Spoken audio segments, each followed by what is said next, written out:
Welcome back to Quick Assist. I will be showing you how to connect your AirPod 4s to your iPhone 17 Pro.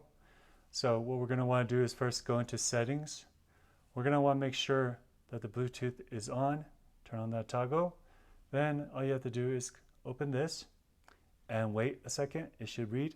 Once it does, all you have to do is push connect with iCloud, and it's going to ask you to double tap. This is how you pair. So we simply double tap like this.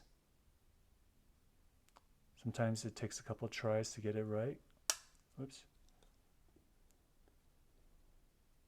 Okay, so when we see the white light, it is now tapped, and it asks you this feature if you want to control your AirPods by moving your head. Okay, I'll go ahead and turn that on, and then now we're done.